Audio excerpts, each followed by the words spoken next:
Hello everyone. आज की class शुरू करते हैं। आज की क्लास में मैं आपको पढ़ाऊंगी हिस्ट्री के बहुत ही इंपॉर्टेंट क्वेश्चन जो कि आपके आने वाले एग्जाम के लिए कवर किए गए हैं। एचपी टेट के हमारे new live online coaching batch शुरू हो रहे हैं। तो आप भी हमारे new live online coaching batch join करना चाहते हैं तो उसके लिए आप हमें 8894592402 पे कॉल या व्हाट्सएप कर सकते हैं। ठीक है, चलिए क्वेश्चन नंबर 1 से शुरू करते हैं। सिंधु घाटी सभ्यता का बंदरगाह नगर कौन था? Which was the port city of the Indus valley civilization? यानी कौन सा था? तो इसमें 4 ऑप्शन हमारे पास हैं, मोहनजोदड़ो, हड़प्पा, कालीबंगन या लोथल। तो क्वेश्चन नंबर 1 का सही आंसर रहेगा ऑप्शन डी, लोथल। सिंधु घाटी सभ्यता का जो बंदरगाह नगर था वो क्या था? लोथल था। ठीक है, और ये प्राचीन शहर था। क्या था ये? प्राचीन शहर था। ठीक है, और वर्तमान में कहाँ पे ये स्थित है? लोथल का अगर जैसे आपको पता हो तो ये गुजरात में। कहाँ पे स्थित है? गुजरात में स्थित है। और सिंधु घाटी सभ्यता के प्रमुख जो शहर हैं, नगर हैं, ठीक है, प्रमुख शहरों में से एक इसे माना जाता है और बंदरगाह के लिए काफी प्रसिद्ध है। ठीक है, तो इसका राइट आंसर रहेगा। एंड मोहनजोदड़ो के बारे में भी थोड़ा सा डिस्कस कर लेते हैं। मोहनजोदड़ो, तो मोहनजोदड़ो जो था,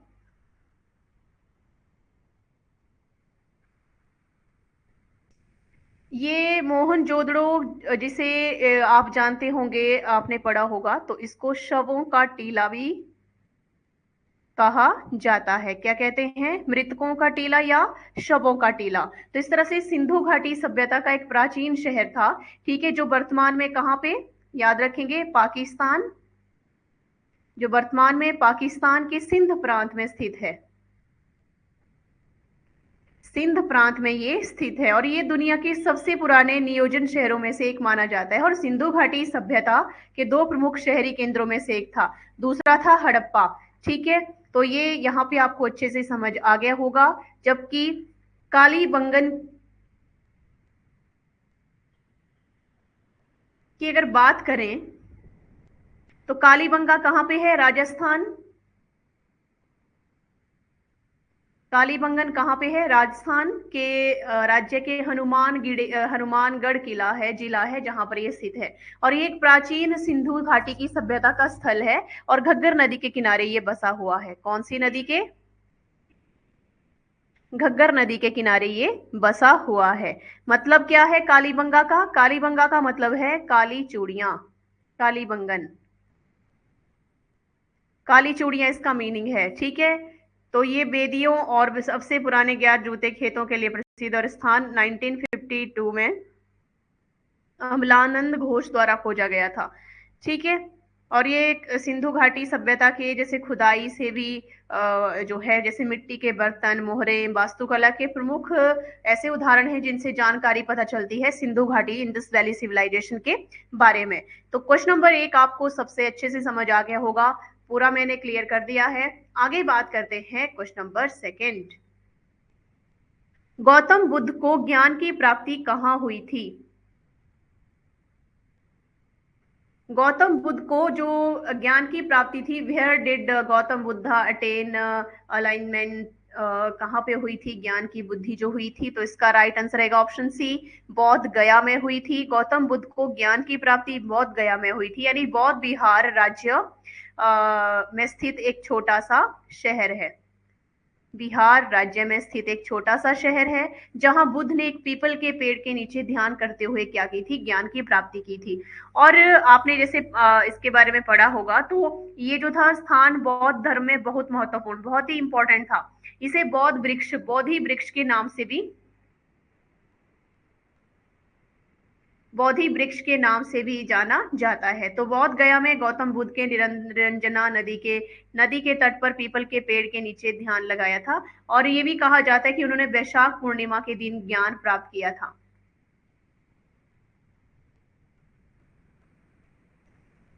वैशाख पूर्णिमा के दिन उन्होंने ज्ञान प्राप्त किया थी। और उनकी उस समय माना जाता है कि उम्र कितनी थी? 35 वर्ष की थी। ठीक है, और इसी के कारण उन्हें बुद्ध कहा जाने लगा, जैसे कि उनके ज्ञान की प्राप्ति हुई थी, और जिसका अर्थ है जागृत या ज्ञानवान व्यक्ति। ठीक है, तो ये है क्वेश्चन नंबर सेकंड, ये भी आपको अच्छे से समझ आ गया होगा। एंड क्वेश्चन नंबर थ्री बात करते हैं, अशोक ने किस युद्ध के बाद बौद्ध धर्म को अपनाया था? After which war did Ashoka adopt Buddhism? तो कलिंग के युद्ध के बाद, पानीपत के युद्ध बाद, प्लासी के युद्ध के बाद, या सिंधु युद्ध के बाद? तो इसका राइट आंसर रहेगा ऑप्शन ए, कलिंग के युद्ध के बाद, कलिंगा वार। यानी अशोक ने बौद्ध धर्म को अपनाया था कलिंग युद्ध के बाद, यानी कलिंग युद्ध जो मौर्य सम्राट अशोक और कलिंग राज्य के बीच लड़ा गया था। ठीक है, और ये बहुत ही खूनी और भयानक युद्ध था, मतलब इसमें काफी ज्यादा लहूलुहान की वजह से जो था, जैसे कि अकबर, अशोक ने ये चीज देखी, तो इससे बहुत भारी तबाही नरसंहार को देखा, तो अशोक क्या हो गया, उसके हृदय को में काफी ज्यादा हलचल मच गई कि ऐसा नहीं होना चाहिए था, तो इसीलिए जो था वो, उससे जो था हृदय परिवर्तन उसका हुआ था, और उन्होंने बुद्ध युद्ध को जैसे युद्ध और हिंसा का मार्ग छोड़ दिया था। उन्होंने किसका मार्ग छोड़ दिया? युद्ध और हिंसा का मार्ग छोड़कर किसे अपनाया था? बौद्ध धर्म को अपनाया था। ठीक है, फिर जैसे हम बात कर सकते हैं इसके बारे में भी कि बौद्ध धर्म जो था अपनाने के बाद अशोक ने न केवल अपने साम्राज्य में बल्कि विदेशों में भी बौद्ध धर्म का प्रचार किया था। ठीक है, तो ये था इसका सही answer option A, Kalinga, Kalinga war. And question number four है, गुप्त काल को किस नाम से जाना जाता है?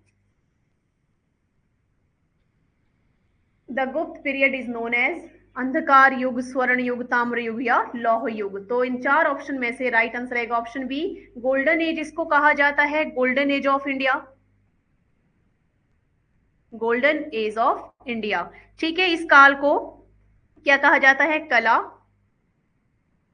साहित्य, धर्म, चिकित्सा और विज्ञान के क्षेत्र में हुई प्रगति के कारण क्या कहा जाता है? स्वर्ण युग कहा जाता है। ठीक है, गुप्त राजवंश जो था तो इस तरह से था, जैसे कि हम बोल सकते हैं जो इंडिया का क्षेत्र था तो पूरे इस तरह से कुछ फैला हुआ था, राजस्थान, गुजरात, मध्य प्रदेश। ठीक है, या हम ईस्टर्न एरिया की बात भी कर सकते हैं, ईस्टर्न जो एरिया थे उसकी बाउंड्री तक जो था इसका विस्तार था, इस तरह से गुप्त एम्पायर का, गुप्ता एम्पायर।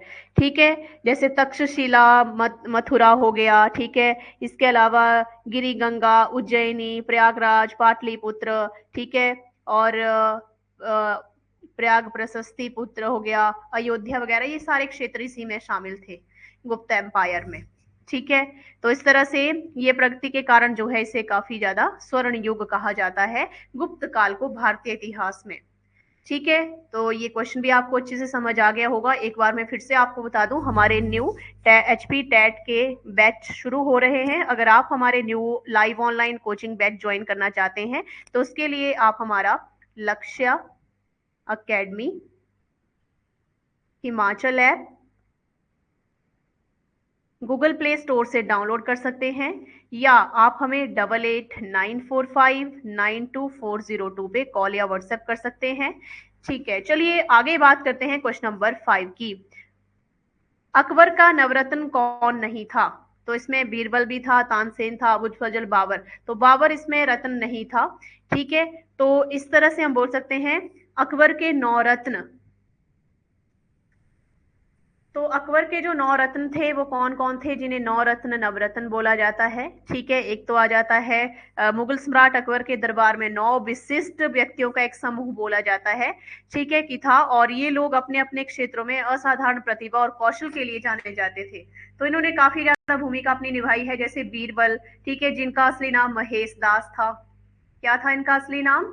महेश दास इनका रियल नेम था, और अकबर के दरबार के प्रमुख क्या थे ये? एडवाइजर थे, सलाहकार थे।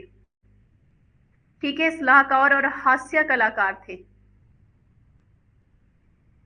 हास्य कलाकार थे, और साथ में हम बोल सकते हैं बुद्धिमता, वाक्पटुता, विनोदपूर्ण कहानियों के लिए भी काफी प्रसिद्ध इनको माना गया है। किसको? बीरबल को। इसके अलावा तानसेन का नाम आता है। तानसेन क्या थे? इनके नाम से ही पता चल जाता है, तो संगीतकार लिखेंगे आप इन्हें। तो ये क्या थे? संगीतकार थे। अकबर के दरबार में शाही गायक इनको कहा जाता है, और ये शास्त्रीय भारतीय संगीत में उनके योगदान के लिए भी इनको जाना जाता है। इसके अलावा नाम आता है अबुल फजल का, तो अबुल फजल अकबरनामा के लेखक ये रहे हैं, विद्वान थे, इतिहासकार भी इनको बोलते हैं, इतिहासकार विद्वान स्कॉलर ये रहे थे। अकबरनामा इन्होंने लिखा और अकबर के शासनकाल का एक महत्वपूर्ण ऐतिहासिक दस्तावेज कहलाता है। इसके अलावा फैजी का नाम आता है, ये अबुल फजल के ही भाई थे। किसके ब्रदर थे? अबुल फजल के, और एक प्रसिद्ध कवि और विद्वान थे, कवि और पोइट्री और पोइट और स्कॉलर ये कहलाते थे फैजी। फैजी के अलावा नेक्स्ट है राजा टोडरमल, ये भी नवरत्न में से एक है। टोडरमल अकबर का राजस्व मंत्री था, रेवेन्यू मिनिस्टर, राजस्व मंत्री था टोडरमल। ठीक है, तो भूमि प्रणाली, राजस्व प्रणाली में इसने सुधार किए थे टोडरमल ने। इसके अलावा नेक्स्ट नाम आता है मान सिंह का, राजा मान सिंह। राजा मान सिंह जो था राजपूत राजकुमार मुगल सेना का एक प्रमुख जनरल था। ठीक है, क्या था ये? सेना का जनरल था। इसके अलावा नेक्स्ट था अबुल रहीम खाने खाना, अब्दुल रहीम खाने खाना।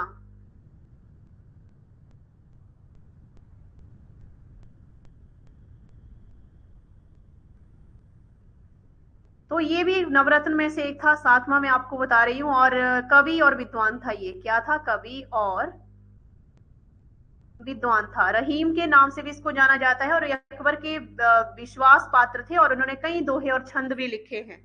नेक्स्ट आ गया 8 नंबर पे फकीर अजियाओ दीन। फकीर अजियाउद्दीन, फकीर अजियाउद्दीन एक रहस्यवादी और आध्यात्मिक गुरु था। और नंबर 9 पे आ जाएगा मुल्ला दो प्याजा। मुल्ला दो प्याजा, तो मुल्ला दो प्याजा एक हास्य कलाकार और सलाहकार था। ठीक है, बुद्धि और विनोदी कहानियों के लिए जाना जाता था। तो इसी तरह से जो 9 रत्न मैंने आपको बताया अकबर के दरबार में विभिन्न क्षेत्रों में योगदान देते थे। ठीक है, तो क्वेश्चन यहाँ पे पूछा गया था कि कौन नहीं है 9 रत्न में से, तो बाबर नहीं था। बाकी जितने मैंने आपको बताए ये सारे 9 रत्न थे अकबर के दरबार में। तो ये इंपॉर्टेंट क्लास है आपके आने वाले एग्जाम के लिए। एचपी टेट की क्लासेस मैंने बता दिया शुरू होने जा रही है, तो आप हमें 8894592402 पे कॉल या व्हाट्सएप कर सकते हैं। और इस वीडियो को ज्यादा से ज्यादा लाइक और शेयर करें, साथ में हमारे यूट्यूब चैनल को भी सब्सक्राइब करें।